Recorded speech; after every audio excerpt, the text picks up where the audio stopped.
Professor Rogers, Professor Margaret Rogers Van Coops. Thank you very much for reaching out to me, and I was so glad I was able to get you on the show. Anyone that just spoke at the UFO MegaCon, which I wish I could have been at, I'm sure is worthy of being a guest on my show. Looking at your work, no doubt you're worthy. Definitely a lot of things you talk about that are worthy of discussion on this program to elaborate on and whatnot. So that being said, well, I guess explain to maybe your audience how you heard about me, because it's not very often someone reaches out to me. I usually reach out to them, but this was the opposite case in a sense. And then tell us what you do, what you experienced, your life story, and then I will ask the questions from there. We got our angels and guides with us. Talk all you want. You got the floor. Thank you.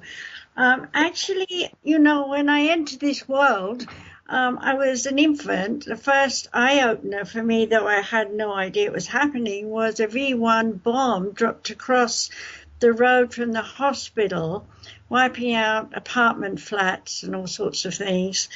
And, you know, after they were cutting my cord at that time, and after it was all over, according to my mother, nurses came to see the baby that had been born during the Blitz, and they were shaking because they've had such an ordeal. And apparently when they held me, they went into absolute calmness.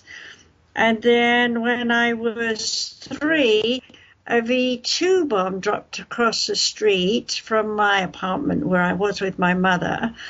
And I had this feeling to look over her shoulder. And as I did, I saw what was an angel I was to learn later in Sunday school. But I just saw this sort of giant white person with wings. And then there was this loud explosion. I remember the smell and the fire and all that kinds of things. And, you know, it was shocking to me. I was shocked out of body. And as an adult looking down on me, I thought there's a baby crying, and then I was back in my body and it was me crying. And so that really was an altered state of consciousness that really began my life in terms of being aware that the world was a horrible place. And, you know, apparently my mother used to say every time the sirens went off, oh, those bloody Germans. That was what she said, so I copied it. I have no memory of that whatsoever. But after, you know, the fire and flames and smell had all died down and the years went by and England was still rebuilding all the bombed out city in London, I watched this building across the road from me and always had a longing that I should go in there. And it became possible when I was about 8.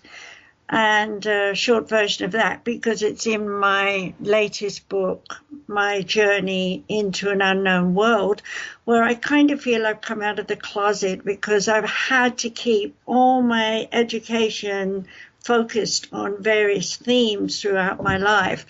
And the one thing I couldn't talk about was being too angelic on one side with my spiritual work, and on the other side talking about aliens.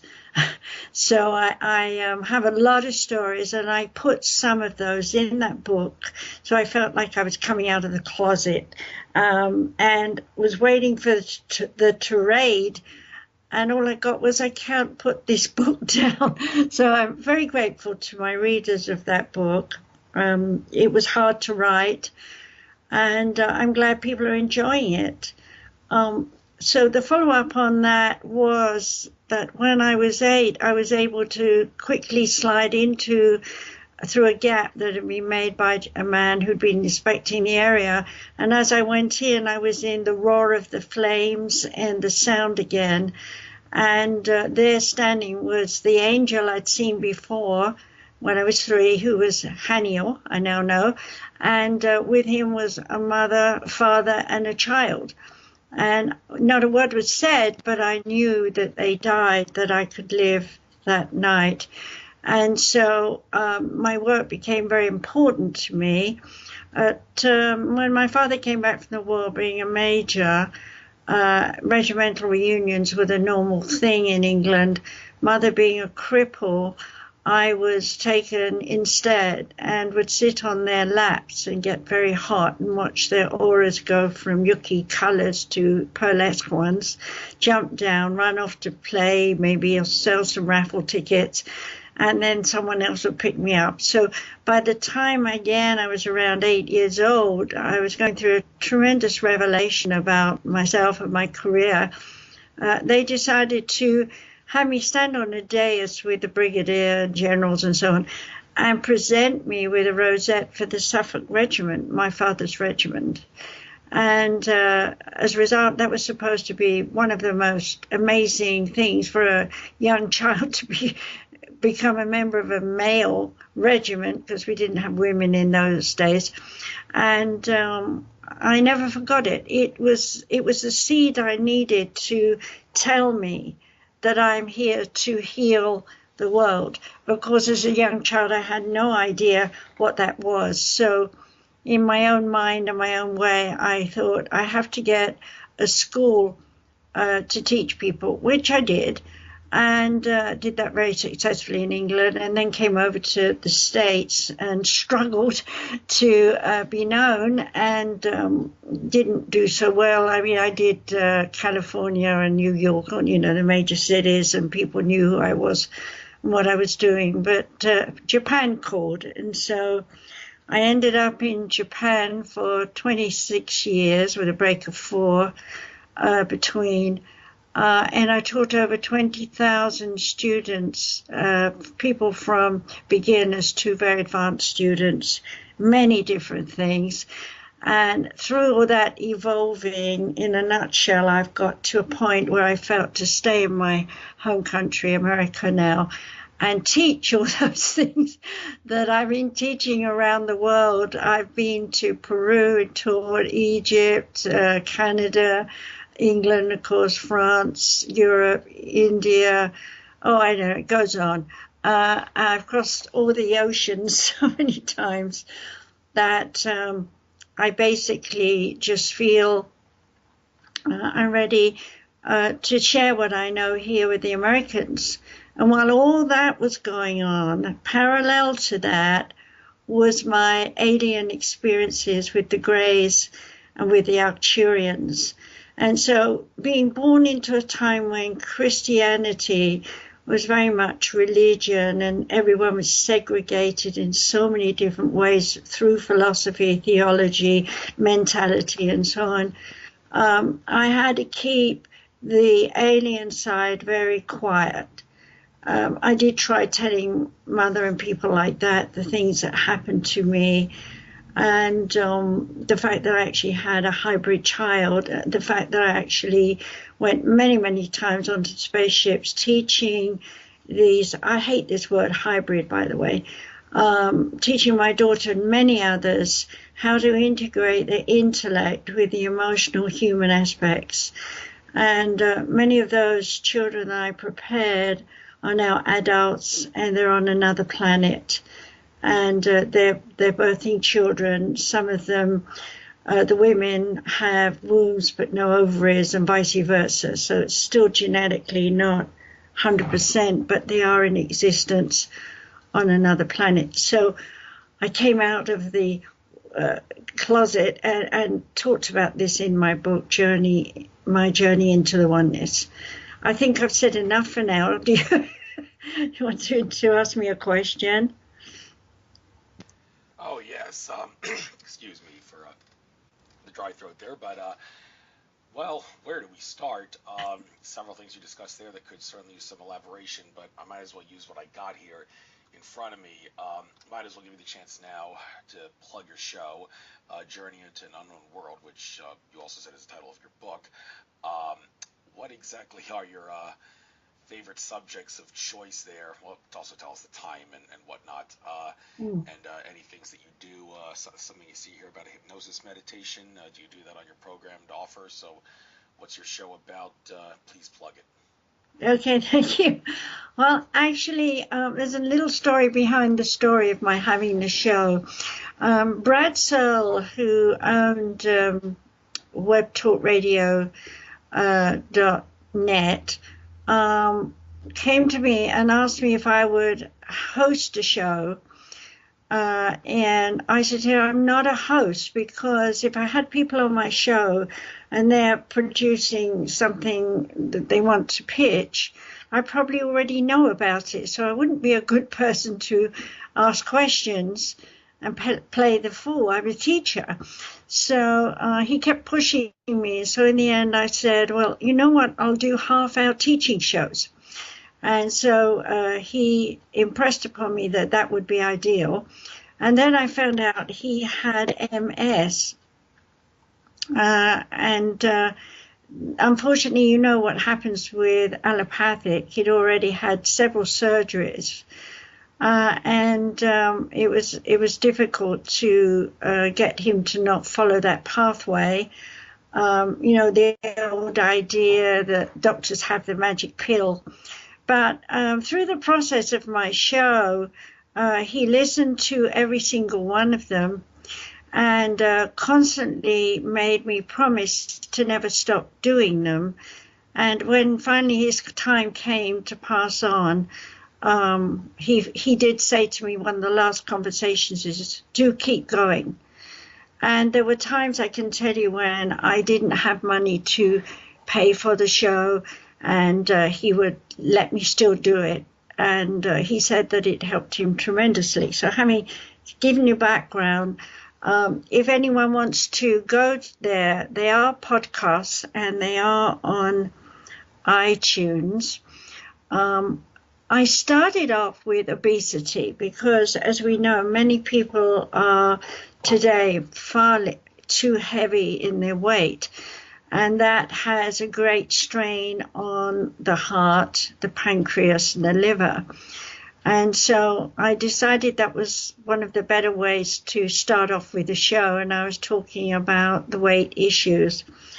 Over the years, I've done so many different topics on a variety of different things that I'll categorize into saying the human body, the emotions, the mind, the psyche, the paranormal, the strange and the unusual, alien encounters, medical versus alternative, many things on these kinds of subjects, love, relationships, birthing babies, the issue of pro-life, pro-choice, pro-spirit. I actually wrote a book with that name. When they first, somebody murdered a doctor for doing an abortion, I felt compelled to write that book. And mothers who've read it since have come to me and said, I so appreciate this book because it's really helped me to understand myself, my circumstances, from not only a spiritual point of view, but also from an emotional and mental point of view. And of course, right now, this is a very big issue with people, whether the spirit survives and all this kind of thing. And the short version I'll say here is that the spirit of a child is not in the womb until the quickening. Before that, the baby's growth is done by the mother. It's like saying you put a seed in the ground, and with the right food and the right nurturing, the seed grows. But it doesn't become a real flower until it can stand alone and pull the energy to itself. So when a mother is going to carry a child, another thing to understand is that we don't just turn up and pop in and say hi. We've probably got to wait 5 or 6, even sometimes 10 or 20 generations of ancestors to be born before we turn up. And each one of those ancestors has in some way prepared the way for what is happening today. For example, if we're women, we've got great ancestors, even the wealthy, the royalty countries or things like that. The women were held down, and if they should open their mouths to say nay to something, they could have been stuck in an asylum or a nunnery or, had their heads cut off, depending on what country they're in. And so you can see we as entities, spirits looking down from the oneness on our ancestors are actually helping them to survive those lives. So we're like spirit guides as well at the same time, plus we're empathetic and sympathetic to everything they do. So by the time we arrive into embodiment, we are not innocent babes. We have a tremendous amount of forefather influences. And along with that, we have a soul structure coding. A soul structure coding is relative to universal consciousness. It gives us a character and a personality relative to our spirit. And it gives us the ability to entwine with the mother and other entities that we've also planned to meet in this world. And of course, when we bump into them, it's like, I've always known you all my life. But they could turn out to be an enemy in this life. If I quote Gandhi, for example, who took a quiet life and just walked hither and thither, telling people, I will not fight. And yet someone still killed him. So there's always someone in the unit that is going to, in some way, cause a flare-up. So part of what I learned through writing and talking, doing Journey into an Unknown World, the show, and also while writing the book that was named the same in German, I'm not speaking German very well, but it's Reisen ein unbekannten Welten, something like that. I decided to republish the book. I did it many times. Journey into an Unknown World, The Way to Oneness Revisited, because I added some more stuff that I've experienced over the years. But that book actually was the first book to go into East Berlin in German that was spiritual when the wall came down. And they didn't tell me until a year and a half later that they printed 12,000 copies and sold them all within a week or so. So that book basically explains the soul structure coding, the archangels, the word, the vibration, the resonation, how we came into form, the planes of evolution, the levels of planes. I wondered what people were talking about with this fourth and fifth dimension and things, and 10th and 20th. And I thought, well, for all the downloading I've been doing from the oneness, why aren't they telling me this? And finally, I realized that the 9 planes of evolution, that there are 7 of which, the last 2 we wouldn't even begin to understand, 7 of which have 7 levels, was suddenly 49 dimensions. And I went, aha, now I understand what people are talking about. But most people cannot handle anything past the 5th dimension, which is 5 7s are 35 levels. And by that we mean the upper astral and the plane above that, where the master teachers come from, who teach us how to sort things out in this world. So as I'm working as a medium with the people that I'm teaching, I have to honestly say that throughout those 20 years in Japan, we were teaching. And when I say we, I've got to a point I'm so telepathic, both with the aliens and with the oneness, that I don't need to be in a trance state. I stopped being in a trance state to receive information in my 50s, and I'm now nearly 77 in June.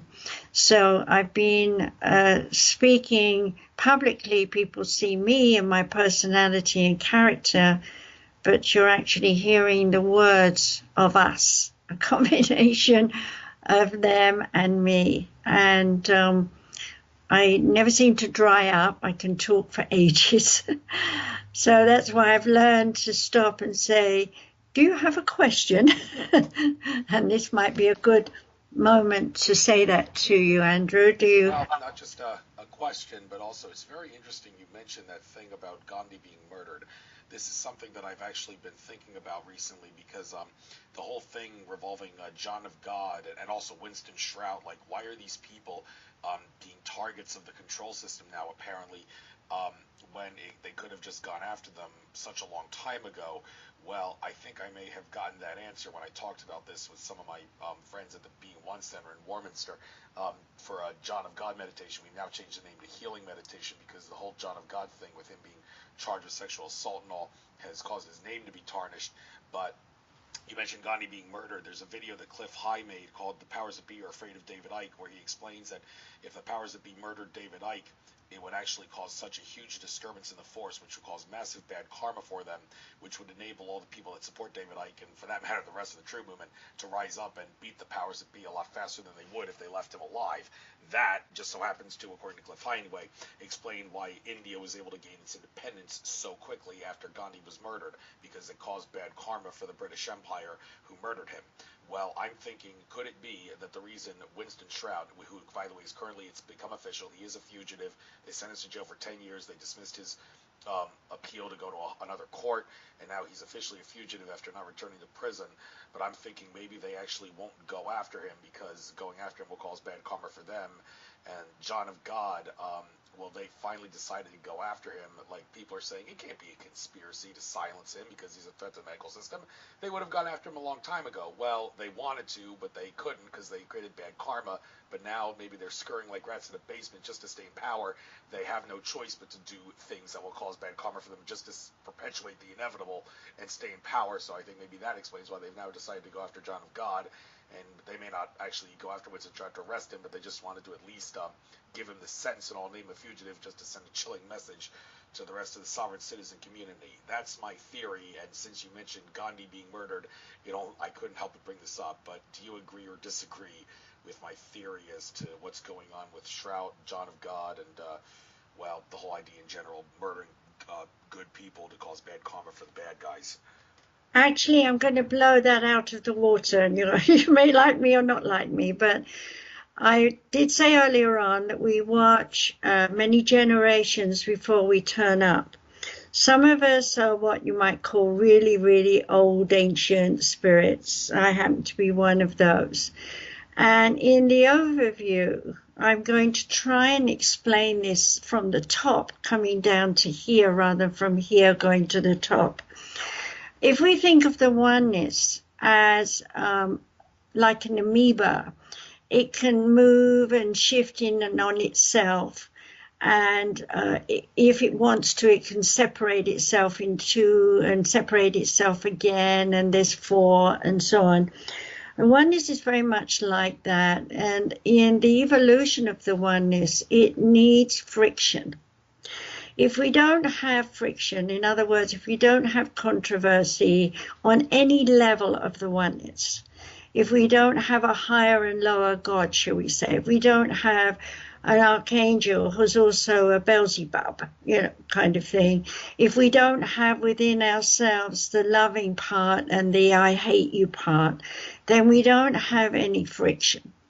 What is friction? Friction is reverberation, and reverberation resonates throughout the cosmos. And so when we think about sound, we're talking about the word in the Bible as mentioned. It was not about the actual physical world. It was about the energy, the source of energy and how it moves. Now, if we go in the case of Gandhi, he already knew he was going to be shot.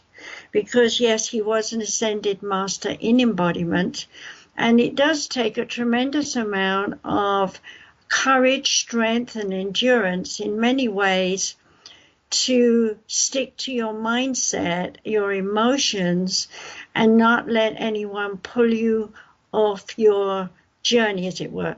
So Gandhi was born in England under the Indian rules. He could live in England and so on, but he felt he was not British, so he wanted to know what his roots were. So he goes back to India to see what it was like and saw the awful way that people were living. And believe you me, I've been to India too.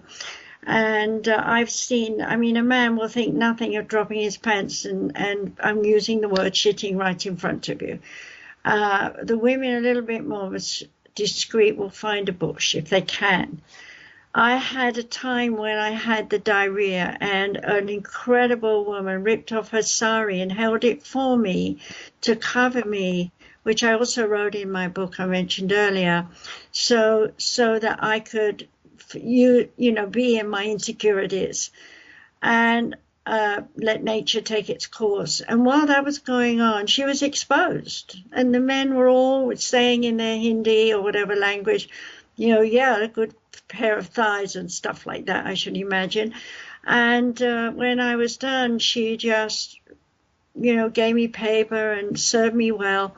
And I gave her many rupees because I felt so joyful that someone could share so much with me. I might add that I've worked with many prostitutes around the world and give them a sense of their potential to go into doing things like hair, women's nails, or filing or something, getting them out of the streets and into some kind of work, whether I've done it on the phone or in the countries that I've visited. And you know, the one thing we need to realize, coming back to your question, is even if I take Hitler, who is mentioned in Journey into an Unknown World, The Way to Oneness Revisited, when you get to the end, he is a living example of a demoralized, degraded, there's a lot of D words there to describe him, in terms of the soul structure coding, to come into embodiment and take on a heavy, fierce, heavy coding that takes you from the lamb to the monster is very, very hard. It's harder than Jesus coming in as a naughty boy, not doing what he's supposed to do, and then, you know, coming to the point in awareness of being a messiah figure. And I might add here that through the journey of any evolving spirit like myself, one is always taking on within the body another spirit. So I like to say I'm an amalgamation of many spirits, of which they've taught me or we've bonded together in some way to do what we have to do. And in the process of doing these things, I don't want people to think, hey, Margaret, you're on a pedestal. I'm not. I'm down here on the ground with my feet, and I will scrub the floor with the next person. The more aware you are of the harmony and your direction and purpose and your goal and your ambition, the more you embrace the ways and means it's brought to you. The oneness brings it to you. There's no fighting and learning the hard way. But in the early years of the half of the life that anyone is going to make a difference in this world, those early years, they're hard. Mine were hard. I had a war, had bad upbringing in terms of class. We were upper class royalty, couldn't talk to a black person, you know, all that bullshit stuff. And there I was being a naughty girl, going out and finding everybody I could talk to, you know, all these kinds of things. And going through 2 bad marriages and wonderfully producing 4 kids who also tested me. You know, these things were essential to the basic psychology and psychiatry of self. Who am I in this given situation? And going back to Gandhi, that's exactly what he was doing. Who am I in this country? And what do I stand for? And what do I believe? And what do I want to do? Okay, I do not believe he was killed. Well, I know he was not killed by a British hand. He was killed by one of the negatives of India. Same as when the Prime Minister was killed. I knew that was going to happen before it happened. These things are done because they call controversy to our mind. We look at it and go, how could that happen? I don't want that to happen to me. I don't want that in my country. I want to stand for something better. And, you know, as much, I'm not a political person, but here in this country right now, that's exactly what we're doing. and everybody is exactly where they're supposed to be. We're all in a stage play, if you like, and we're all doing our part to bring the theater show to a conclusion, which means a new beginning, when we all go into a new production. That's how I see life. It's a series of plays, and whatever one we're in, we do as much as we can, the best that we can, to be whatever we're meant to be. And if we're supposed to be the bastard who yells and screams and shoots a gun, we got to do it. And we justify and rationalize why we have to do it, because we need that controversy, we need that friction, we need that echo, we need that vibration.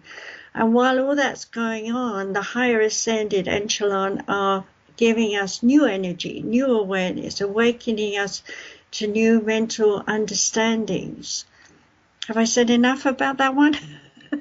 Well, I don't know if anyone can say enough. There's probably always more to understand about, well, anything involving the nature of reality.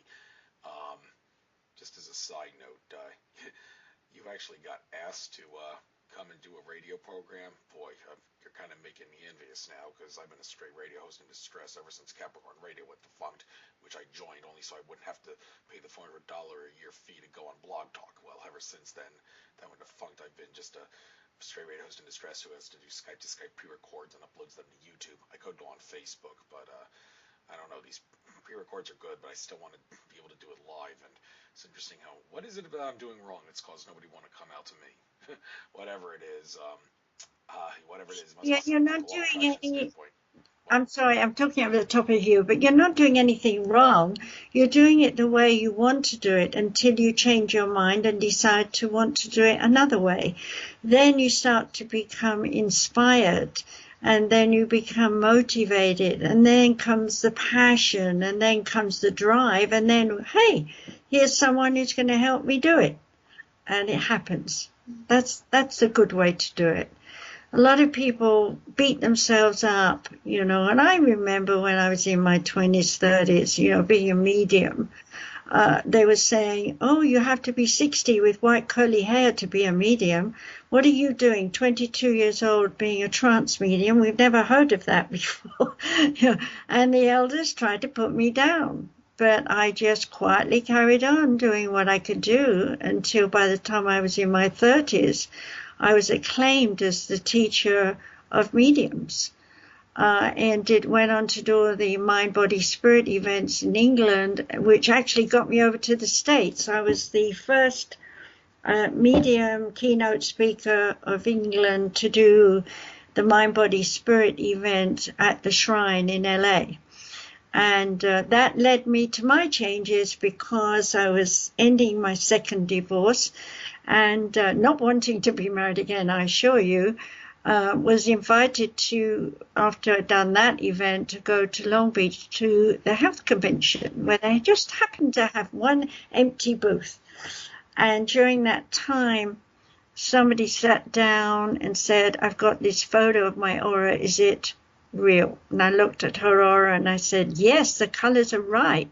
Where did you get it? That led me to meet my husband, who was taking spectrum photography at the time. We went on to do a lot of searching with colors on film, and his mediumship that he didn't even know he had came out in him.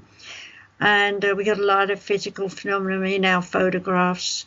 And today there are people still doing that. They're talking about orbs now, and there's one incredible man I'm in touch with who can make vortices of energy just with his hand. It's very interesting, and spirits all appear in his pictures. He's not doing anything but meditating, and not even deeply.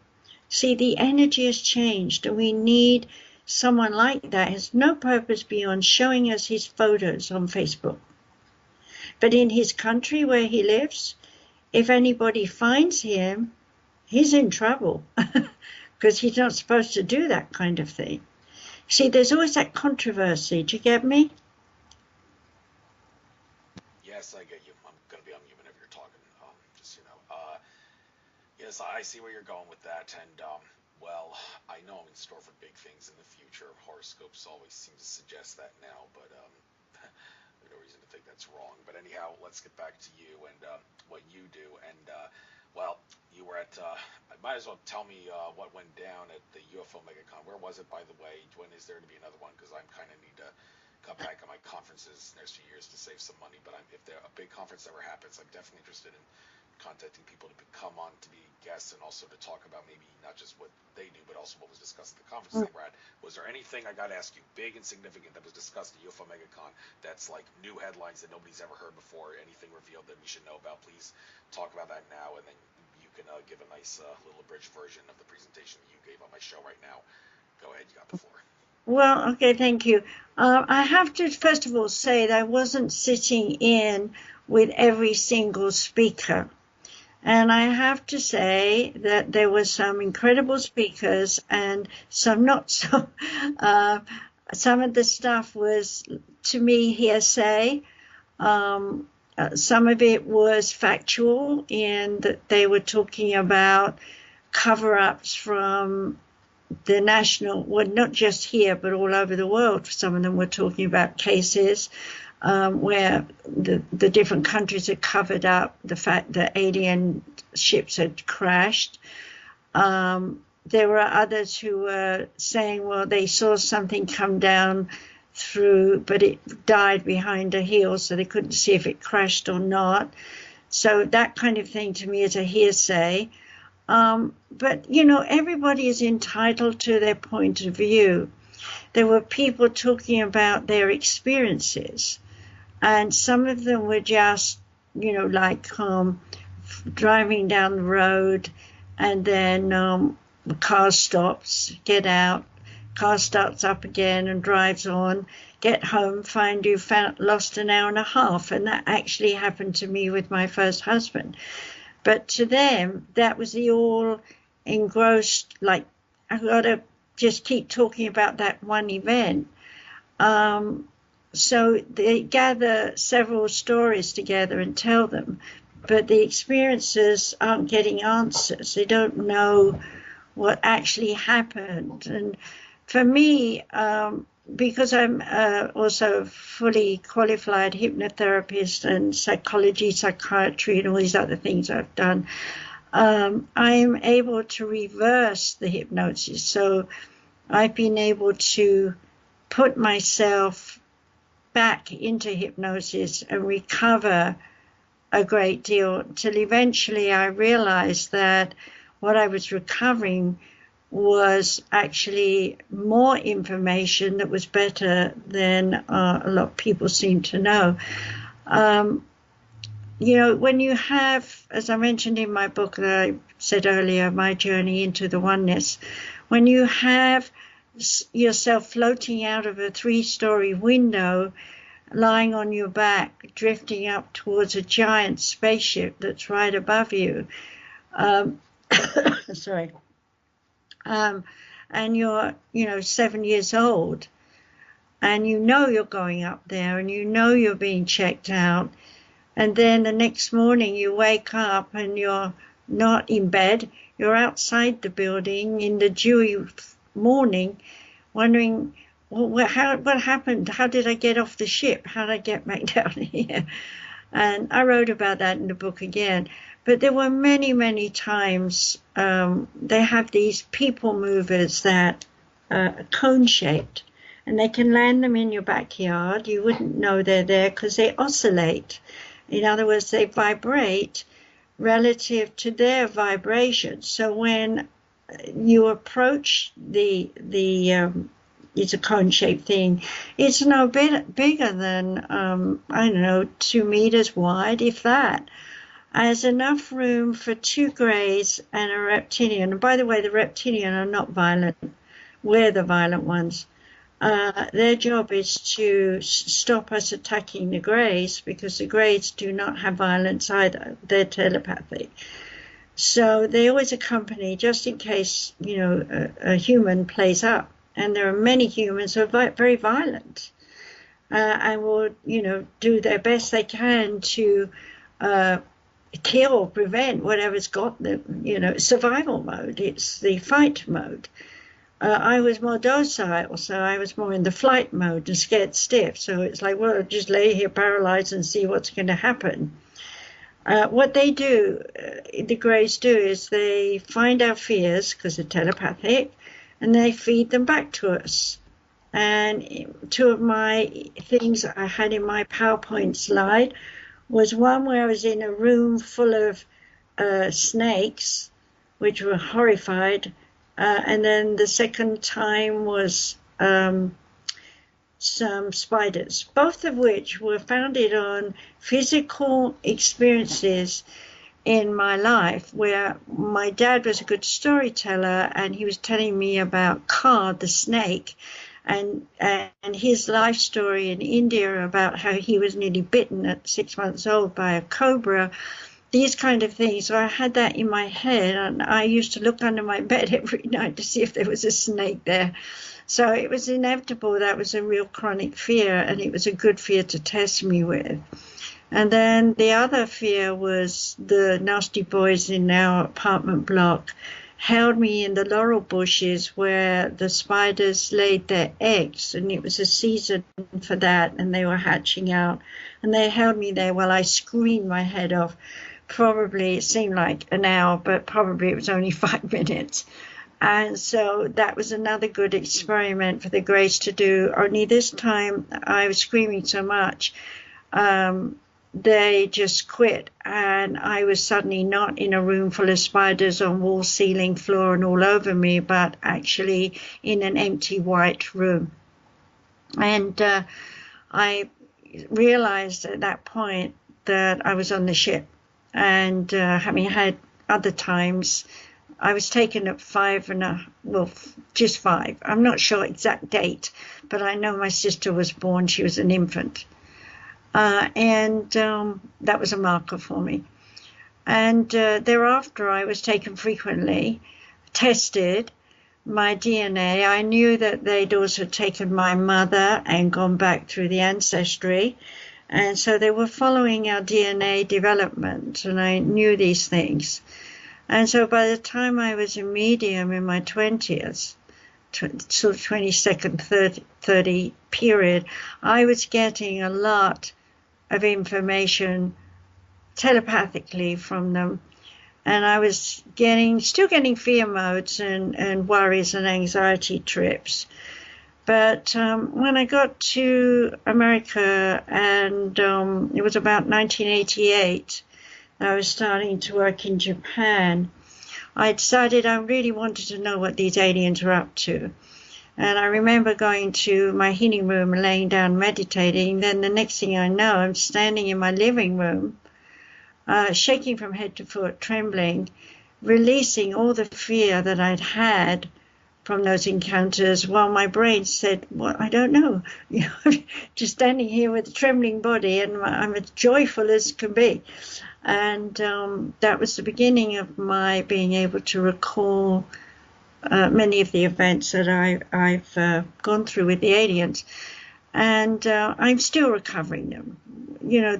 There's a lot that one needs to understand, and you can only understand them at the right time. So I'm popping in and out of these talks, and I'm hearing some people who are, to me, I don't know them, never been to a UFO event at all, don't read about other people's UFO events either, always stayed separate and alone in my journey. So I was curious to see what people were talking about. And I can say that it was interesting for me to see some parts that I felt were really spot on, some parts a little bit fanciful, some parts curiosity, and some parts factual. And I sincerely believe that Laurie and Fenton and Bob Brooks have put these on. Will do more. And they've already asked me to be a keynote speaker next time. I'm not sure when, probably late fall or something, but she was asking me to have the PowerPoint pretty soon, so I guess she's getting ready for it, but I don't know when the next UFO MegaCon will be yet. I can't help you with that. But you can get hold of Lorian Fenton, and she'll tell you, I'm sure. And she is on Facebook. Okay. And that's my total experience. The rest of the time I was up in my room doing healing treatments with my Crystal Acupuncture and Teragram Therapy, which are 2 of the 7 therapies that I have. We'll go into them now. Sorry to interrupt you, but yeah, I was going to ask you about that because I see that on your Meet Dr. Margaret Van Coops on the About thing on your SumarisCenter.com page. Though the Crystal Acupuncture and Telegram Therapy are both bold print, and the letters S and M are actually after acupuncture and telegram. Is that similar to trademark? What exactly is that? Yeah, What's the significance of that? It's a service mark. It means that no one can teach this unless I've taught them and trained them. The reason I got it protected, you can't protect stones. I mean, they're all over the world and everybody has a right to use them. But the reason I protected the therapy was because I didn't want people just willy-nilly, throwing stones around. After all, that was what I did when I was a child. I picked up pebbles from the ocean side and, filled up my sand bucket with them, and their mother would look at me and say, you can only take 2 on the train. Heartbreaking, because to me they all glistened and they all had radiant colors. But over the time that I was a child, I found many stones on pathways. You've got to remember that there wasn't even any quartz available. Being born in 1942, we didn't see any cut stones coming into England until around early 30s. Quartz watches were out, and my very first piece of quartz I got from a man demonstrating quartz watches. I begged him for it, and in the end of the event he said, take it, go away, stop pestering me. I still have that today. I made it into a pendulum, but in those early years, I would look for shards, pieces of rocks that were having little points on the end. And I would listen to Master Chang, who at that time I thought was 3,000 years old. I know he's a lot older and had many other characters besides that one. He taught me everything that I know about crystal acupuncture. And then I had Cornelius Tacitus, who was Roman philosopher, theologist, and also a brilliant historian. I didn't know who he was. I found out afterwards. And he taught me all the psychology of the 2. So between the emotional, mental, and physical aspects and how they affect the human body, I have been able to cure myself of Parkinson's disease, which is a hereditary thing. My father had it. My grandmother was like Muhammad Ali and so on, back through time. And when I manifested it, I completely locked up twice and shook like nobody's business for ages, and actually clinically died because of the so-called new medicine they gave me at the time, which was heroin derivative. So yes, I went through heroin withdrawal when I was brought back, but I clinically died. It's in my book again. But I came back and I was different. I was no longer afraid of death. I was no longer afraid of being harmed by aliens or anything. I was now curious. I wanted to know everything. So Master Chang came back. Up until then, I just knew I had a spirit guide working with me with the stones. And he came back and he then introduced me to the words crystal acupuncture and explained to me that the crystals don't puncture the body. It's the way the energy from the healer passes through the crystal, bouncing around and building up energy till it streams out the point as light. And that light then travels along the meridian, up and down the physical body, blasting open any blocks, and pain disappears almost immediately. Then I had to learn about the etheric body, which is a spiral. rather like the rings of a tree.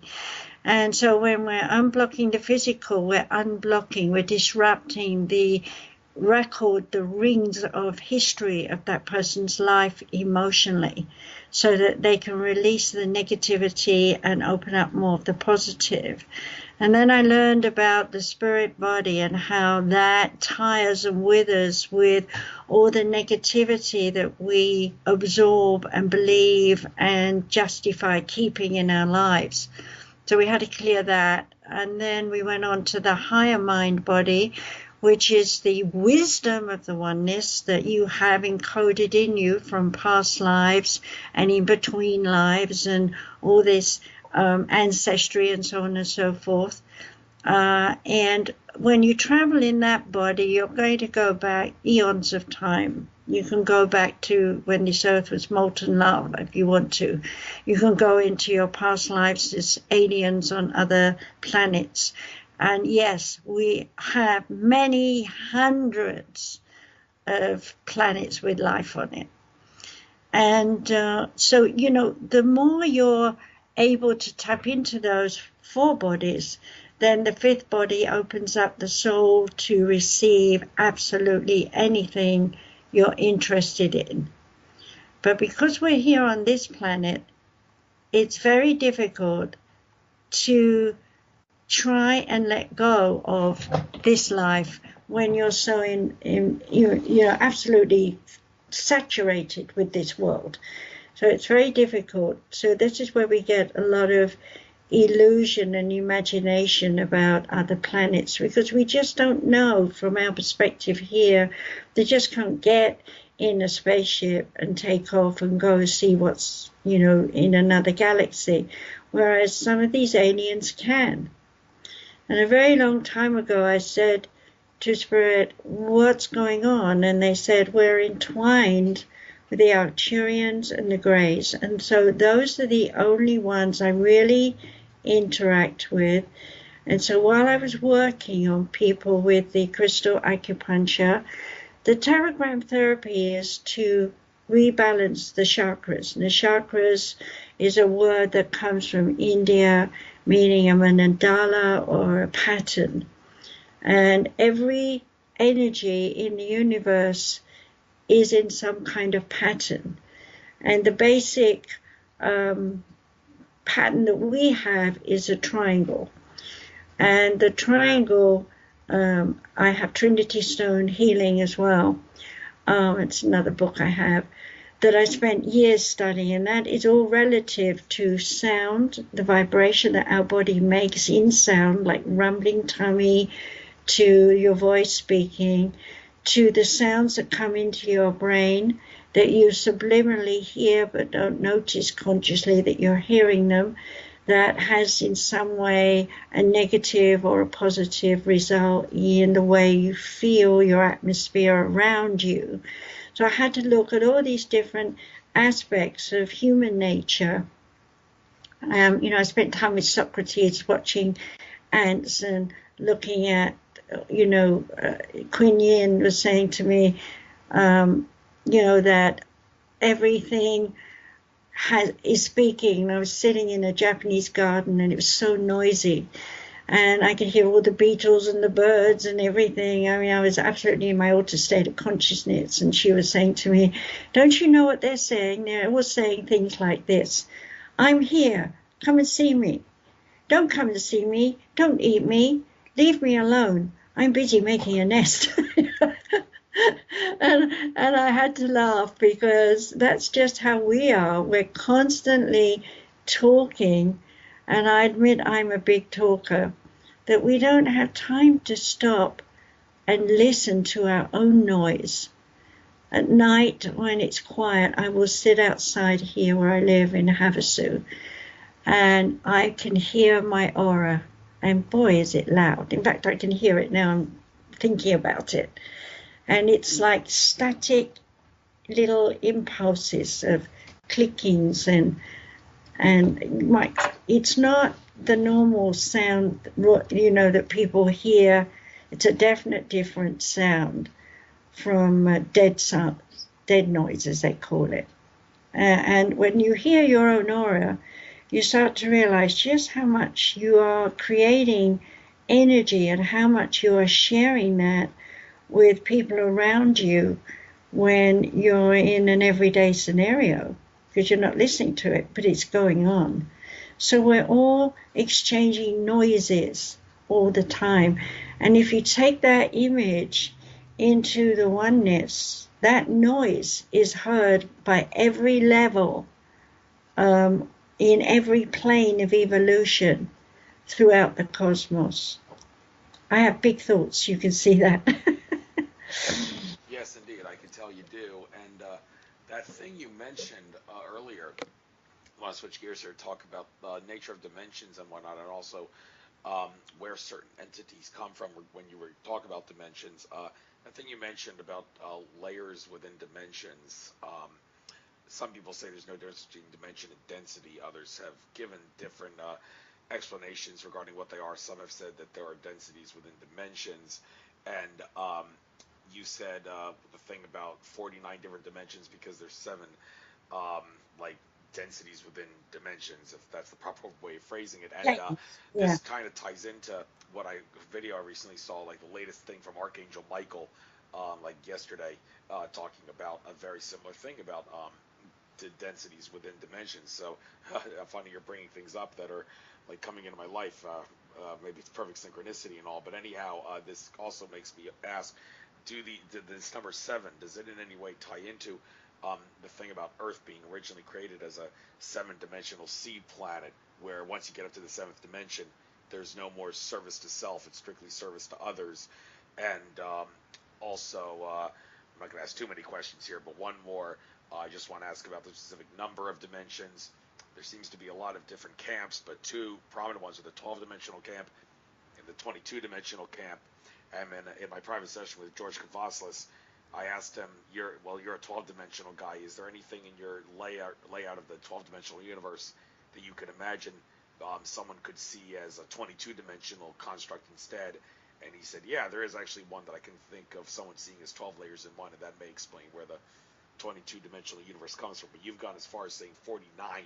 You take that to mean 7 densities within dimensions. So where exactly are you getting that number? Where's your evidence for all this? Well, first of all, let me say you can read about all of this in my book, Journey into an Unknown World, The Way to Oneness Revisited. It's all in there, okay? And the original text, I deliberately indented because I didn't want to change that. And then I've added to it over the years, my stories and things as well to validate my experiences through the book. So it's 500 odd pages.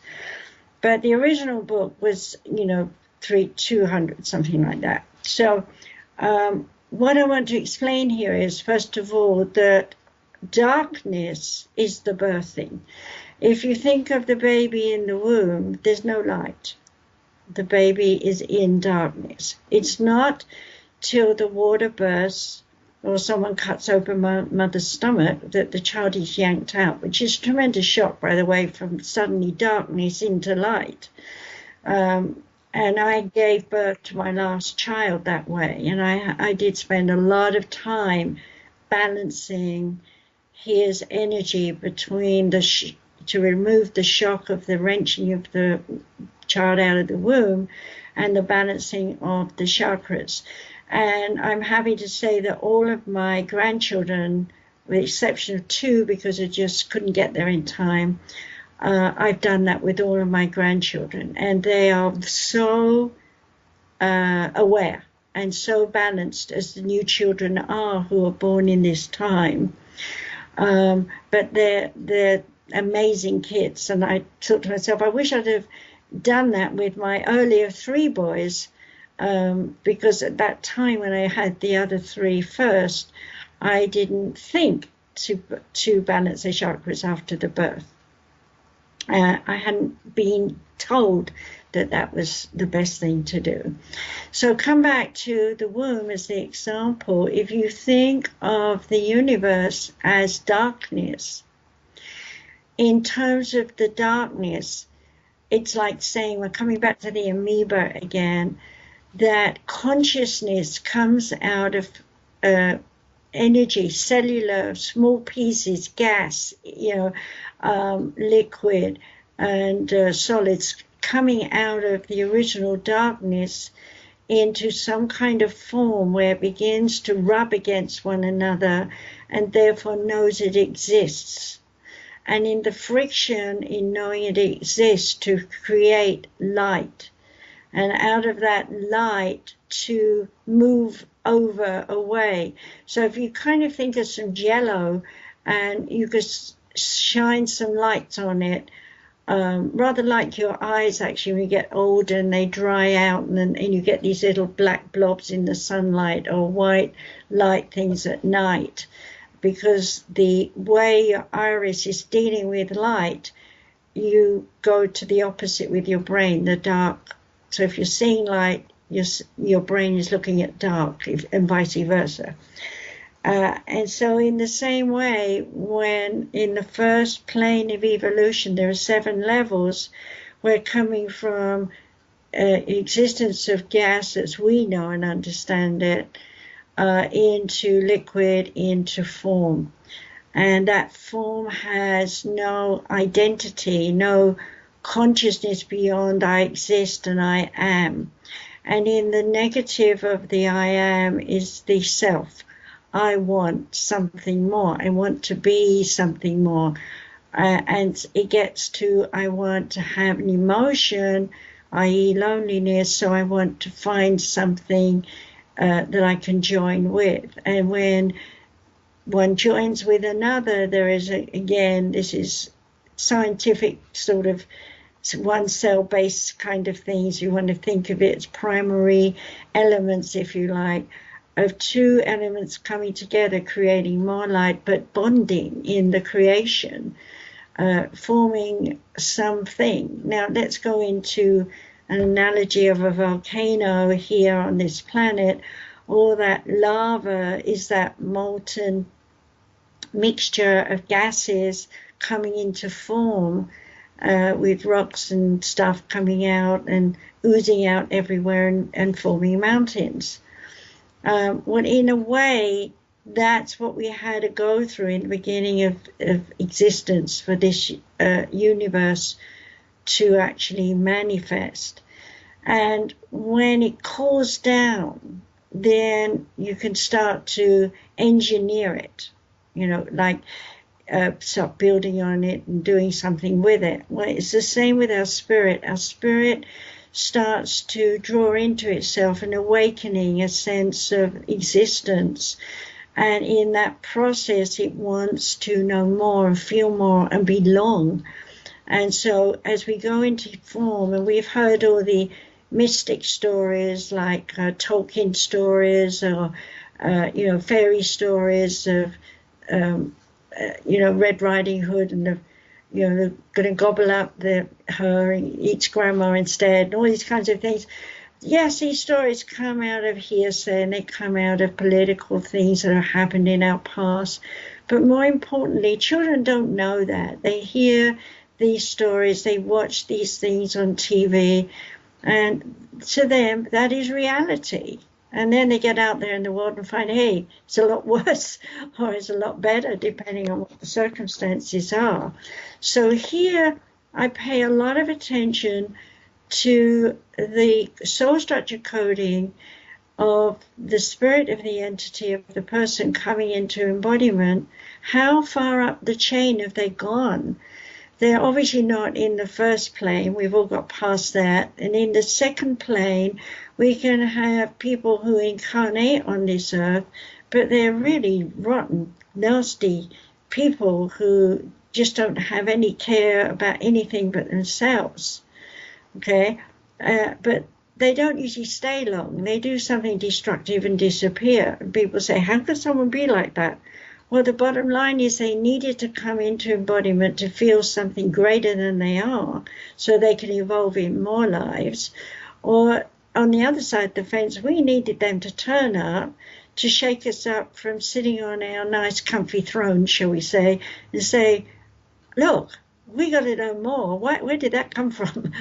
What are we supposed to do with it? How can we change our rules, our laws, our feelings, and so on?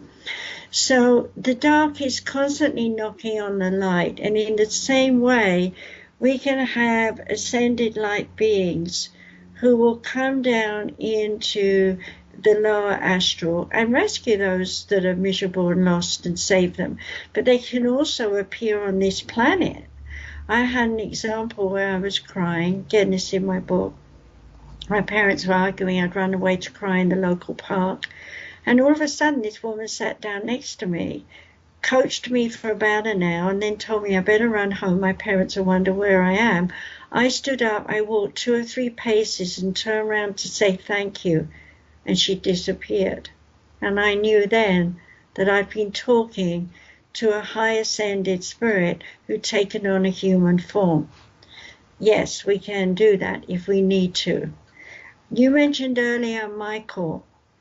Messages from Michael was channeled through a medium and who didn't want to be known. And Chelsea Quinn Yarrow took her notes, which she asked her to do, and make a book on it. And that book is available. It's out of print, I think. But when I was already teaching this in my country, Britain, and I had a couple of words that were different because the British and American is a bit different. And I thought, for the sake of unity, I changed a couple of the words, and I can't even remember what they were now, to be the same as Chelsea. So I gave her acknowledgement in the book and said that. And I recently found her and contacted her, and it sounded, I didn't know what was going on, so I just let it go. But, the ascension and the archangels are all mentioned in my book, Journey into an Unknown World, The Way to Oneness Revisited. So you can read what they are. And each one is typecast through the separation of God and how they came to be separated from God. And Zaphiel is actually what everybody calls the devil, because each one of them had a job. Gabriel's was to understand existence. Raphael was to bring emotion into existence. Michael was to bring harmony and balance in the form of understanding existence and fight to survive. And now we have Haniel. We're in Haniel's time. And Haniel is how to communicate through love and wisdom. But of course, we got some rubbish going on the other side of the coin as well. So you're always going to find that friction. And each one of the angels is explained in the book. So I don't want to spend a lot of time going over it. But you can see what I'm getting at. Coming right back to crystal acupuncture and all my therapies, we have an imbalance constantly. As fast as we balance, we go out of balance. As fast as we're out of balance, we feel it, we want to go back into balance. That is the shift that we will go throughout our lives. And whatever changes we go through affects our friends, our families. If we write a book, if we have a show like you've got, Andrew, it's going to affect the lives of many. And hopefully we'll find the seesaw coming to a steady balance. But that balance is a moment in time. It's a moment of, ooh, I am. And then you fall back down. Yes, definitely. And the key of the course is to try to make it so that we don't have to keep going back to try to get ourselves in balance. I mean, there are people out there like Andrew Bartzis and George Kavaslis who do all kinds of things to try to stay in a love-based mentality and do a lot of metaphysical work to keep themselves at the highest spiritual level, but even they cannot stop malevolent entities from screwing around with their minds and whatnot. And it begs the question, if these guys can't stop the bad guys from hassling them, then, well, how can anybody? Well, the short answer is you can't, but if you're looking for solutions so that we can get to avoid a consciousness where they won't Well, They're able to bond us. I have a solution. I'm going to interrupt you. Okay? By all means, if you have a solution to this. Yeah, it's so simple. It's one of my, I put quite a lot in that book, My Journey into Oneness. I had a fallen angel who was brought to me via a very beautiful Japanese girl. And she said she'd come to us because everyone was telling her she was evil.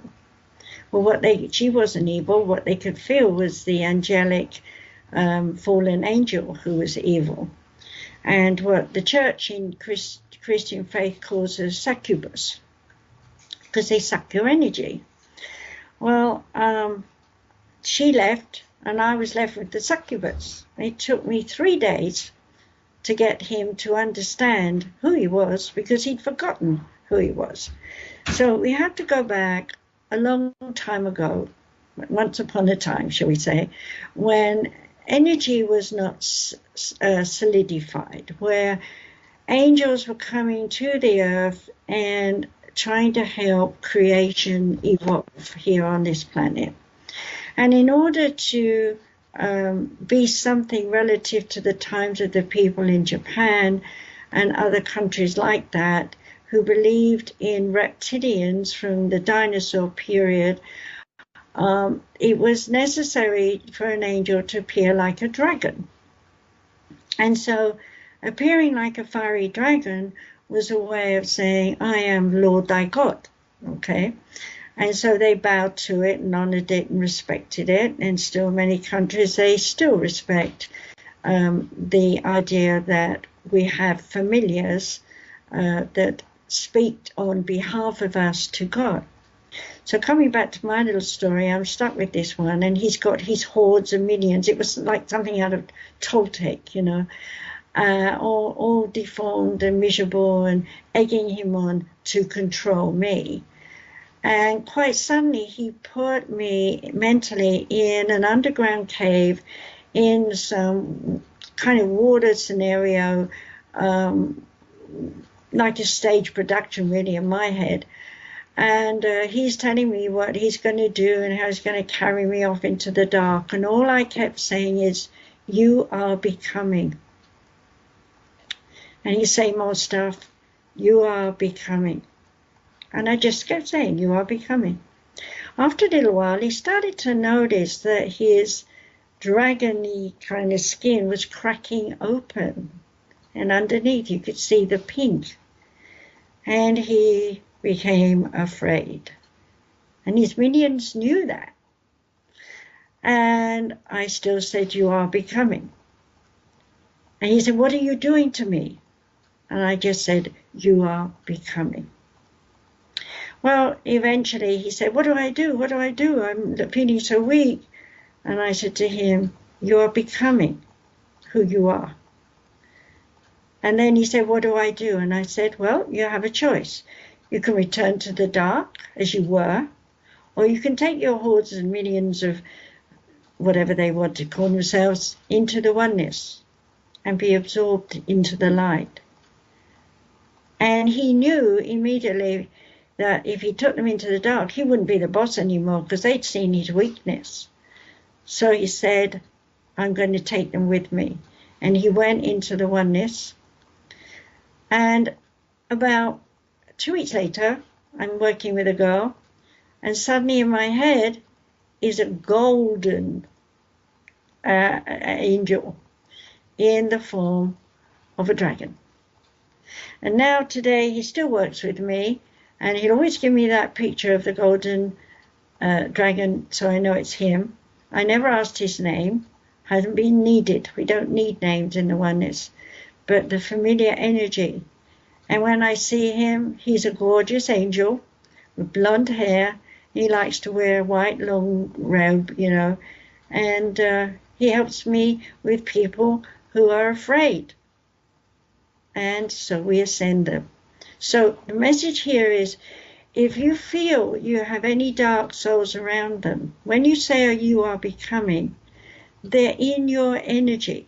And as long as your energy is light, they can't help but absorb more light from you and more light from you as you bring more light into yourself, because you're never without light when you're in the oneness.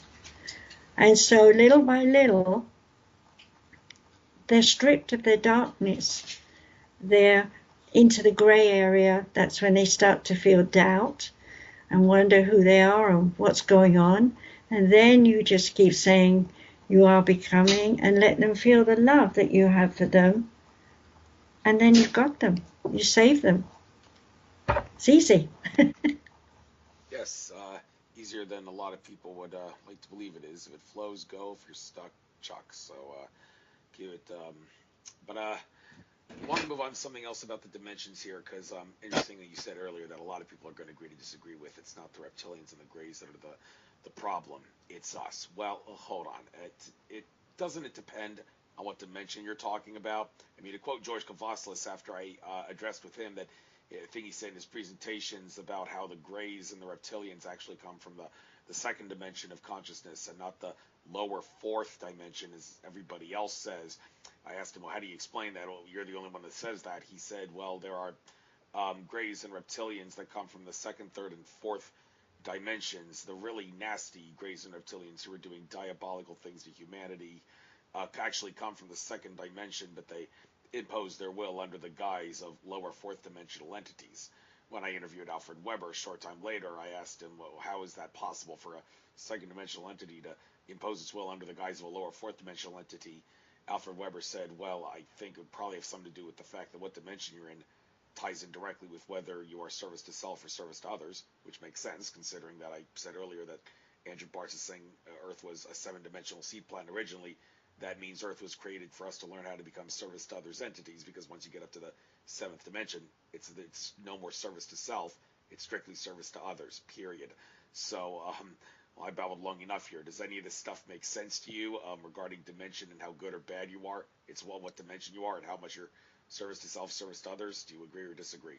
Yeah, well, first of all, let me say that I'm going to remove the word dimension and replace it with level. So if you're in the first plane of evolution, as we said earlier, then you've got to go through 7 levels of awareness that you are in the first plane. And you go from I exist without knowing why you exist to getting to the 7th level of knowing that you need to move on into understanding emotionally who you are. Then you'll go through into the second plane. And there you'll spend time going through 7 levels again, where you're identifying your energy, how you use it, how you feel about yourself when you use it, and what the repercussions are on self rather than on others. You're not in judgment yet. You're exploring. It's like saying you're a 2-3-year-old kid and you just see something and you want to try it. And you don't know if it belongs to someone else or not, or whether it's fragile or whatever. You just go and lose yourself touching and playing with something. It's kind of like that. We evolve through these 7 levels, and then we come to the 3rd plane. And the 3rd plane is where we actually started to come into physical form for us in this dimension. And I might add here that other species and other planets in other solar systems have a different structure, okay, in that they go about things in a different way. Why would one want to have 2 Earths? One doesn't. So the universe needs so many varieties on the theme, if you know what I mean. So when you come into the 3rd plane, what you're looking at is the lower astral, and that's where species can come and go, reincarnate, and they're still exploring and, causing trauma in themselves and in other people. Fires, physical forms, outrageous fires within self, within the soul, within the body, feeling unfair, abused, misused, and so on. All those kinds of things happen there. And they've got to evolve through those planes, that plane through the 7 levels. And then we come into the fourth, which is here. And this is the dynamic for us here, because we have the remaining 5, 6, 7 planes above us, which is 21 more levels to go through, as well as reincarnating here all the time.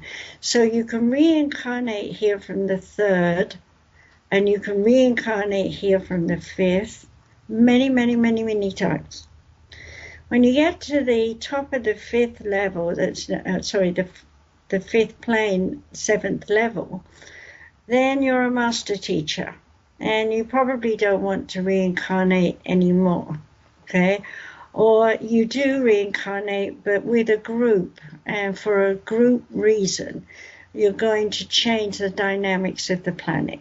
And right now, we have a lot of group people in one soul group down on this planet, because this is a time of change. But let's really make it come home that this time of change is not happening since the shift. I was saying in 2008 that the shift is the birth of the Aquarian age and is the birth of the second spiritual age of awareness. We've only been through one spiritual age of awareness throughout history that we know of at this time. And so that was all about, under Michael, was all about gaining, holding, fighting, belonging to, knowing one is not alone, all that kind of thing. And now that we're in under Haniel's vibration, we're going to be learning how to interact, communicate, share, and evolve in a more peaceful way, which was 1,000 years we were promised. But does that mean it's going to be easy peasy? No, because we're still going to have people who are saying, I want it this way instead of that way. And we have freedom of will. So thousands of years are going to go by in this second spiritual age, this period. And when it does, we will have a whole different perception of religion, philosophy, theology. That'll all be gone. We'll have more of a unified deity consciousness, that we all have a place in society and something to do. It's not new to us. We've done it before in other ages past. But for this one now, it's technical. And I got to admit, I hate it. I can't learn the computer very well. I'm the old generation. Does that answer your question? I think you've, every time everybody asks me that question, I generally always get the same answer, which is I think you explained it the best you possibly could. So, good job explaining it the best way that you could. So, yeah, I will have to say yes, but I'm still going to ask about it on future shows nonetheless. Okay, so, moving on to something else I jotted down here on my notepad worth talking about. You mentioned earlier, you don't see the sense in needing to get into a trance state to communicate with entities on the other side. That kind of made me remind me of how when Ted Marr, psychic, was channeling my paternal grandfather on the other side, and one of the questions I had, so is there anything I can do to make it a little easier for me to communicate with you, Grandpa? I don't know, maybe go to the local pharmacy and buy a bottle of over-the-counter cough medicine and get high off dextromethorphan, and that would see if that works. And my grandfather, well, he laughed because he thought that was funny, but he actually said, well, frankly, we prefer entities, higher level consciousness entities like I, prefer that you not do that stuff for the sake of communication. It actually makes it harder for us, he said, to communicate with you when you're high on some sort of a psychedelic substance like that. And I also remember astrologer Jim Delacoli, he was giving some significant astrological dates, and he said some of you who are psychonauts might be tempted to save your psychoactive substances for these astrological dates. Well, I'm going to tell you now, that's kind of a bad idea. You actually make it harder for the benevolent energies of the astrological alignment to affect you in positive ways when you get high on stuff. if you insist on being a psychonaut, fine, but it's in your best interest to get high on the days that are not astrologically and numerologically significant, and try to stay sober on the days that are astrologically significant, so you can allow for the energies to affect you in better ways, because the drug will hinder that. Even though the high may feel good, it is a hindrance. So do you agree or disagree with that? I presume you agree, because you said trance, not being in a trance like that allows me to communicate better with entities. Yeah, actually, I didn't say that way. What I said was, that I've always been psychic. So from very small age, I heard the voice of God in audios right around me, so stereo audio, which hadn't even been invented. And I'm like, where's this coming from? It's like coming out of the walls, this most beautiful sound of God's voice. And I've heard that a couple of times in my life.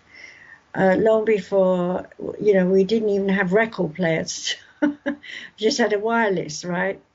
So I was only 4.5 the first time. The second time was in that period between 6 through 8 years old when I was being awakened. Now, what I'm saying is, as a trance medium, I still do trance medium sessions for groups. And when I do that, in fact, there's a couple of videos on my YouTube, user Dr. Margaret that I gave you, where I'm actually in trance. And one of them was pretty normal. The lights were pretty low, so you couldn't really see too much. But the second one, you could see a lot of sparkly lights, yellows and, reds and greens and things around me. So sometimes the camera catches, physical phenomenon, moments of light, flashes and things that happen. But when I'm in trance, I have accents, I have their personalities, I have their character. But as I've gotten more and more, they've bonded with me. They're connected to my brain box, as it were, and come and go from my body as they please, because I've given them permission to do so, that I could, for example, stand up on a stage out of the blue with no text, nothing at all, and be told, talk about guns. And I will be verbose about guns and get off the stage and say, I don't know what I just said, but to you, I was wide awake. So that's how much I channel their character and their personalities within me, wide awake. They wanted me, 25 years or 30 years ago. I did a lot of public trance work in England before I even came over here. People used to come from all over to hear. Here's an example how naive I was.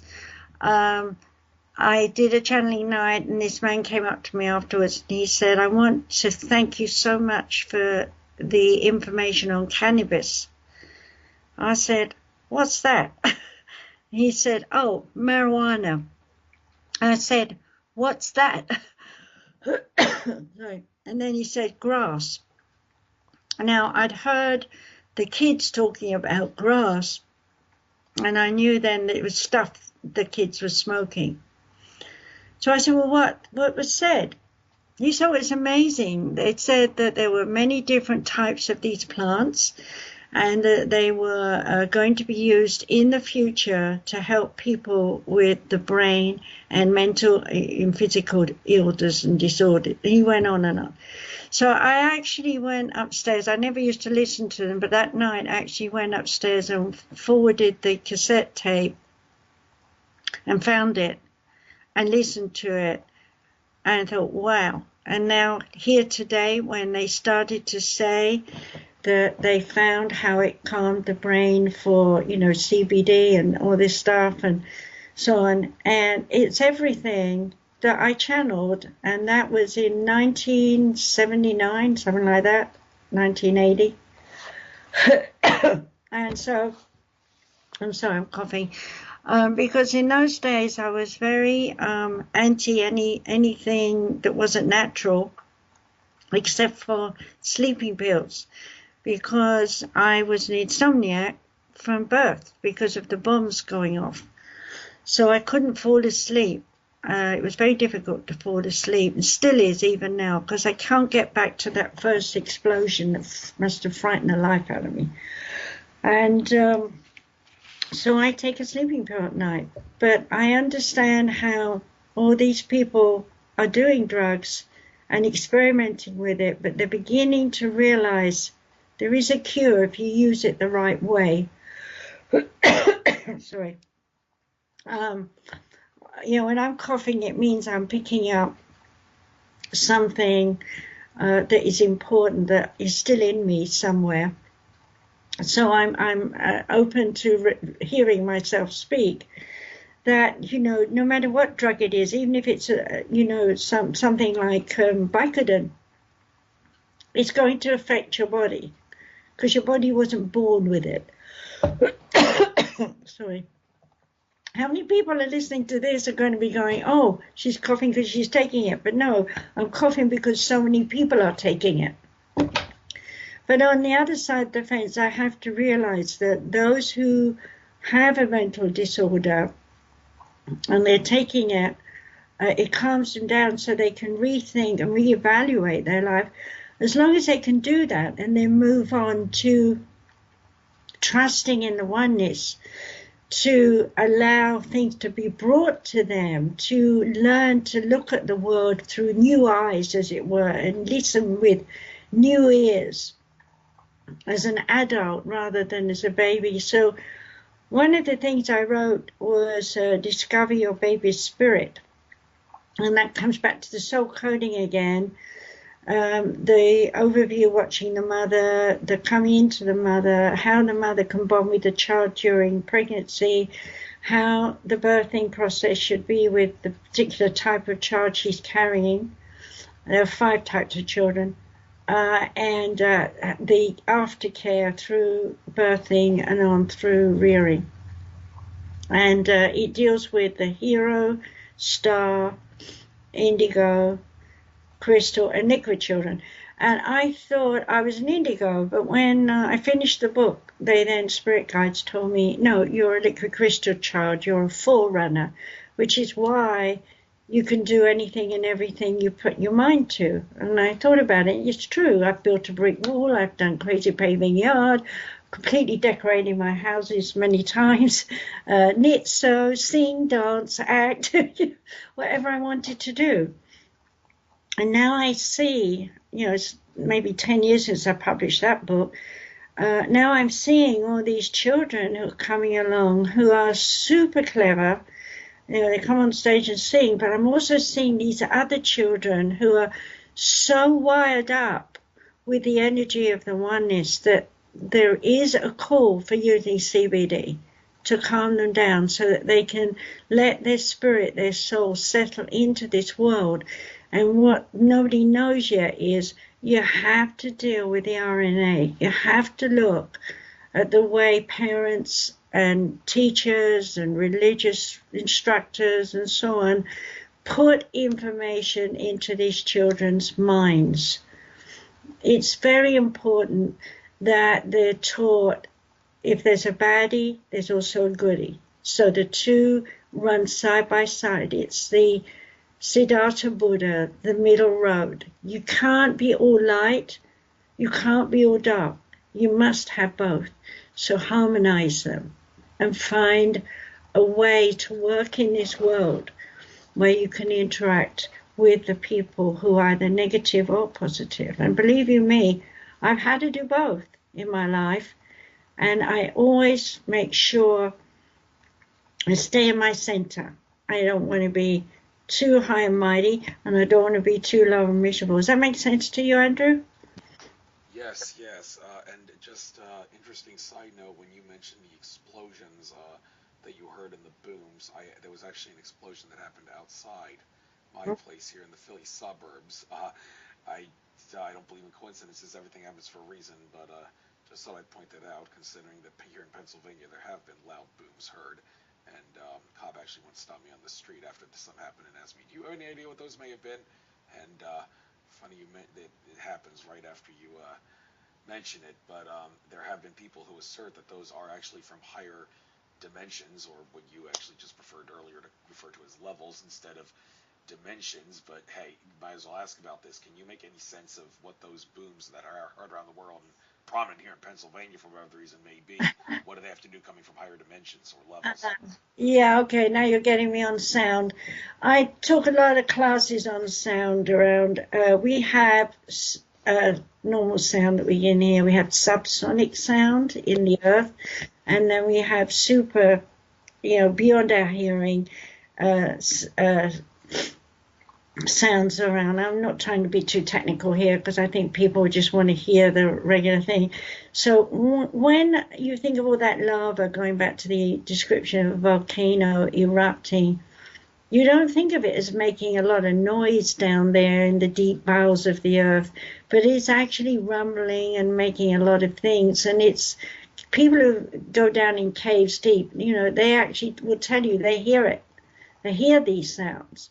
But we're above ground, so we don't hear it. But a psychic can. And it's not unusual for psychics to say a day before an eruption takes place or we have an earthquake, I feel my aura is disturbed. I feel the earth is moving. I sense something bad's going to happen. I feel as though, the heart and something.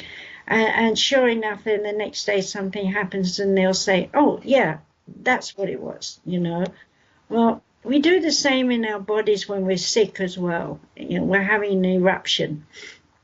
And so our bodies are very noisy as well. Like you hear someone's passing gas, or you hear someone's tummy grumbling, or you hear them speaking.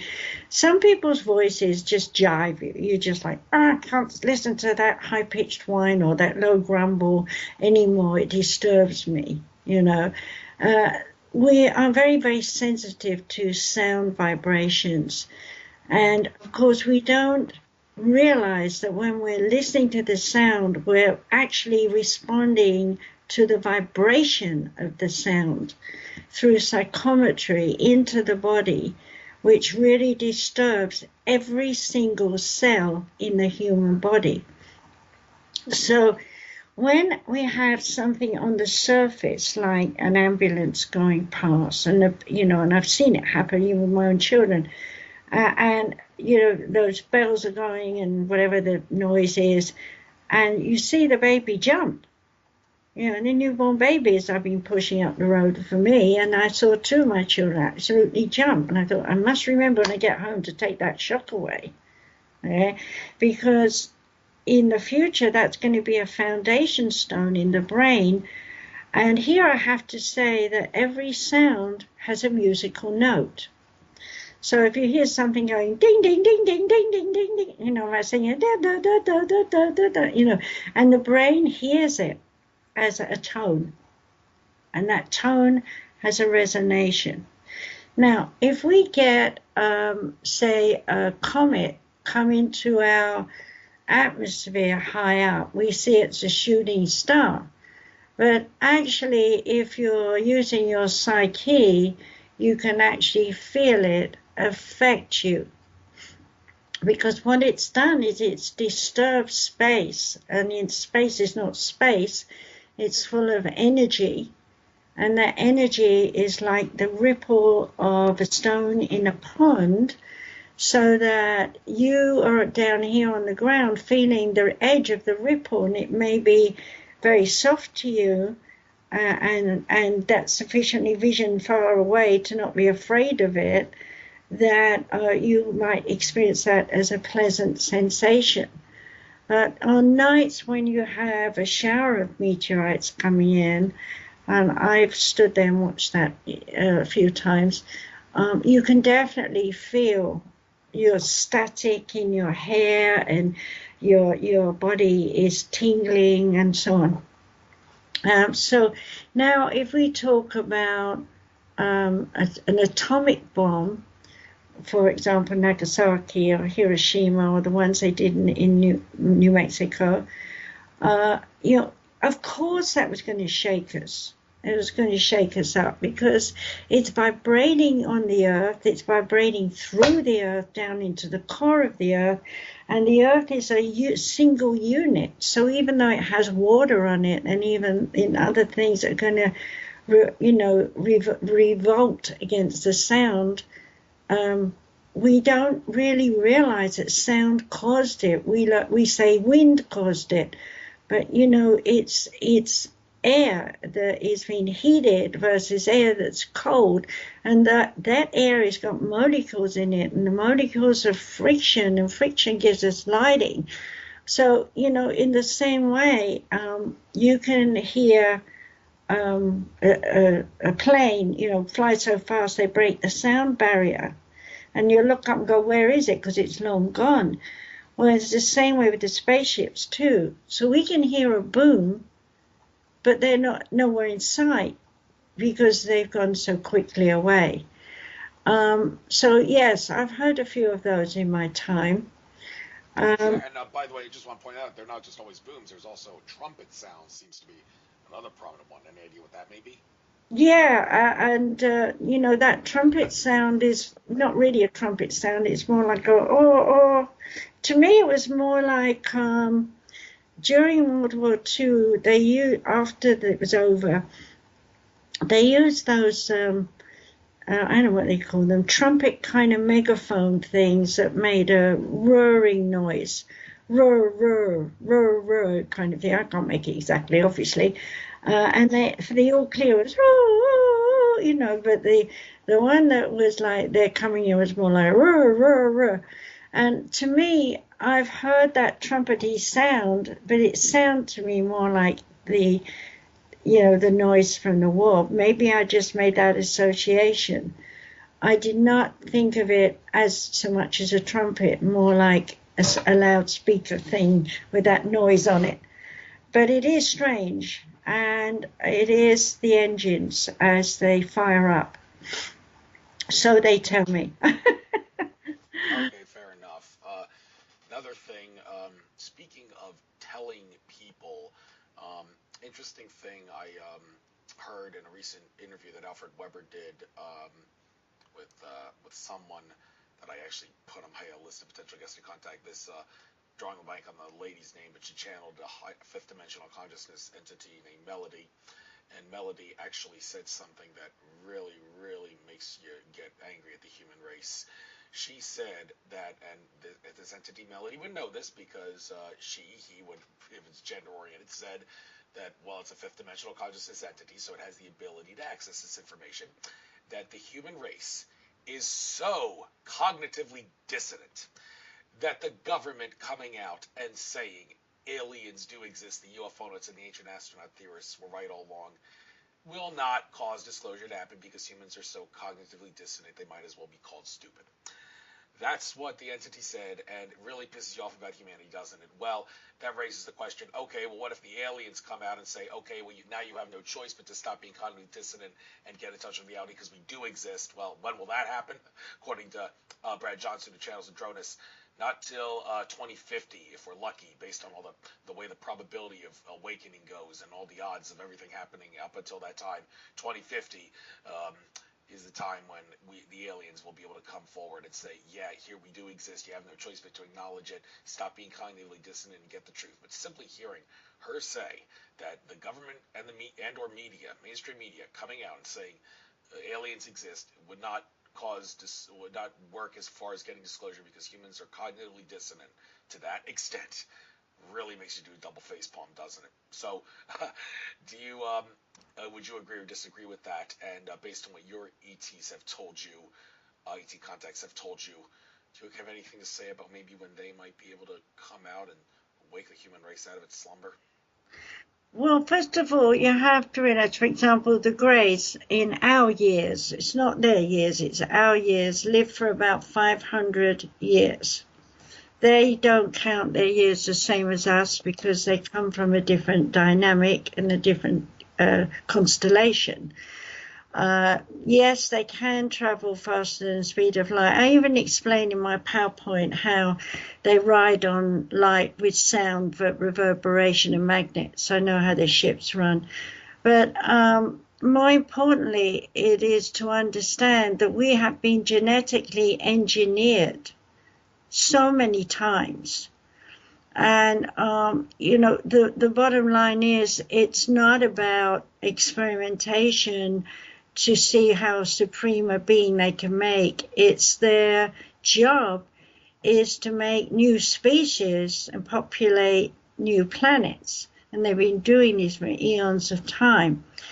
And of course, as people who are able to be telepathic with them, then you can understand that they are not, in any way trying to dominate us, but rather assist us to evolve.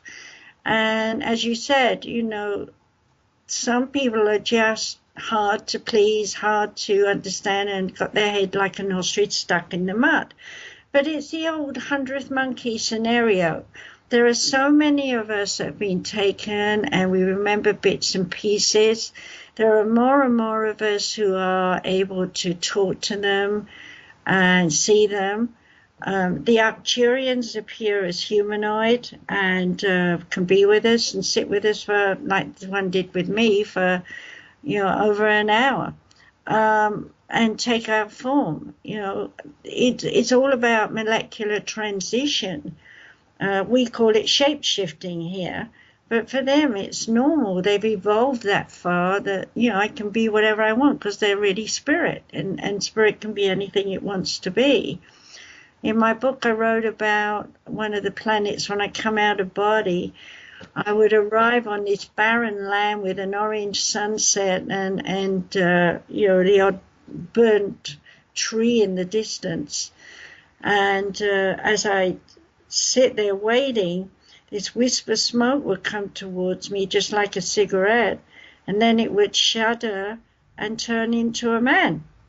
And then he would invite me to sit down, because I was only a child then, invite me to sit down, and then, I'd say, I remember my first time very much with him. I said, how do you exist in this place? And he said, everything is here that you need. And I said, but there's no flowers. And he just put his hand on the ground, and a little water started coming out, and before my very eyes it all turned into the most beautiful garden all around us. And then he taught me about the spirit and how the spirit is able to manifest anything, no matter where you are, and stuff like that. And I often went there for lessons.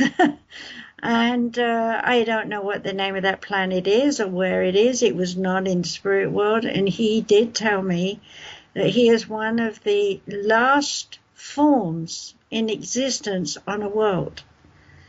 In other words, what I got out of that is they'd evolved so much that they had no need of a physical world, but they still existed in purpose to teach people who have spirits, who are out of body, who need training. And so they were taken there. It's like a school. And I thought that was neat. That was many, many years ago, and I'd go there quite often. Now I'm not aware of going there at all. So what do you think? I think that's interesting to say the least. And sorry, I really don't want to talk too much about that, but we have only about 8 minutes to go, and I want to try to finish up on a good note here, maybe get a couple different subjects on the fly. But you mentioned hybrids earlier, and it's a term you don't really like using, I believe you said. Well, it's funny you point that out, because what is a hybrid? How do you have to determine these are the criteria that cause you to be a hybrid? Carrie Cassidy at Project Camelot recently interviewed another interview she did with Mark Richards, who's in prison but is channeling raptor, like dinosaur entities who are benevolent, not to be confused with the reptilian entities that are malevolent. And she, one of the earlier interviews she did, I didn't listen to it until a couple months ago when it was the next video on my list of videos to be bookmarked. But said Mark Richards' contact said Donald Trump's wife is a hybrid, and she's kind of there to make sure that he is able to do a good job, even if he gets threatened by people like Henry Kissinger and whatnot. And well, I'm sorry, but I can't go along with any of that. That's fantasy and illusion, in my opinion. My experience of, I'm going to say it this way, if an Indian person marries a Chinese person, they produce a baby, it's a hybrid. In other words, it's a mixed breed, okay? We wouldn't like to be called a hybrid, would we? So why would I want to call my child, who is part alien and part me, a hybrid? It's a mixed species, okay? It's a mixed blend. And we've been intermarrying all this time. And when I was a child, you couldn't marry anyone who wasn't of your class or of your color or of your race or of your religion. Now today, I'm very happy to say, we've got interbreeding of all the countries. And we need to accept that. And we're still learning that our religion, like even my youngest son, he's brought up Christian, his wife Jew. They don't practice so much, but they honor the fact that they both have their backgrounds in religion. But the common factor is their child does not go to the synagogue and does not go to church. Instead, she's psychic. Where does she come? To me. I had a dream. What does this mean? Or she'll go to her parents, and she's a typical teenager. She's trying to fit in with everybody else at school. And they're all the same because they're all got genetic, changes. So we've not only got genetic changes in intermarriage here, but with aliens as well. So, welcome to the family planet. Does that make sense?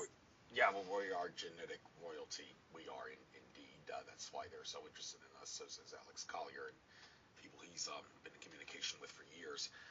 Bless the guy. But almost lost my train of thought here. Kind of forgot what I was going to ask you. But okay, might as well give you the chance. If anything else comes up, I'll maybe ask you in the last few minutes. But I'll let you right now. Get out anything you'd like to get out.